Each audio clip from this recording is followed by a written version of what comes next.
3 പേരുണ്ട് വാച്ചിങ്ങിലെ. 35 ലൈക്ക് അടിച്ചു തന്നാൽ സന്തോഷം. പോയോ? പറയുന്നുണ്ടേ പോയി. പറഞ്ഞു തരൂ. ആണോ? ഞാനൊരു വീഡിയോ ആയിട്ട് എടുത്തിട്ടുണ്ട്, കണ്ടിട്ട് ചെയ്യണേ. നല്ല ടേസ്റ്റാണ്.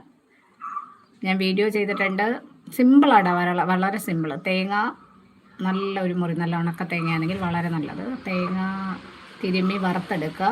തേങ്ങ നന്നായിട്ട് ഗോൾഡൻ കളർ ആവുമ്പോൾ അതിലേക്ക് മുളക് പൊടി, മല്ലിപ്പൊടി, മഞ്ഞൾപ്പൊടി ഇടുക. ഓക്കെ, നോക്കാം. അപ്ഡേറ്റ് ആയിട്ടില്ലടാ. പിന്നെ നമ്മൾ ചെറിയ ഉള്ളിയാണ്. ചെറിയ ഉള്ളി നന്നായിട്ട് എടുത്ത് അരിഞ്ഞ് വഴറ്റുക. എണ്ണയിൽ കടു വറുക്കുന്ന എണ്ണയിൽ തന്നെ വഴറ്റുക. കടു വറുക്കുമ്പോൾ നമ്മൾ ഉഴുന്ന് പരിപ്പ്, കറിവേപ്പില, വറ്റൽമുളക്, ചുവന്നുള്ളിയൊക്കെ ഇട്ട് കടു വറുത്തിട്ട് അതിൽ ഉള്ളിയിട്ട് വഴറ്റുക.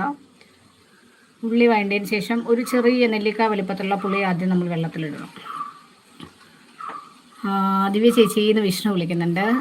വിഷ്ണു ഹായ്, വെൽക്കം, ലൈവിലേക്ക് സ്വാഗതം. ഫുഡ് കഴിച്ചില്ല. വിഷ്ണു സുഖമായിട്ടിരിക്കുന്നു. എന്തുകൊണ്ട് വിശേഷം? ഡ്യൂട്ടി അല്ലേ, വീട്ടിലായിരിക്കും. ഫുഡ് കഴിച്ചോ? ഒന്നുമില്ല, ഇങ്ങനെ പോകുന്നു.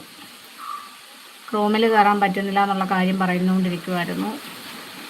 സൂപ്പറായിരിക്കുമല്ലേ? എടാ നല്ല ടേസ്റ്റാണ്, പിള്ളേർക്കൊക്കെ ഇഷ്ടപ്പെടും. എരി നമ്മൾ ഒരുപാട് ഇടരുത്. എന്ന് വെച്ചാൽ എരി കൂടിപ്പോയാൽ നമുക്ക് ആ തീയലിൻ്റെ ടേസ്റ്റ് അറിയാൻ പറ്റത്തില്ല.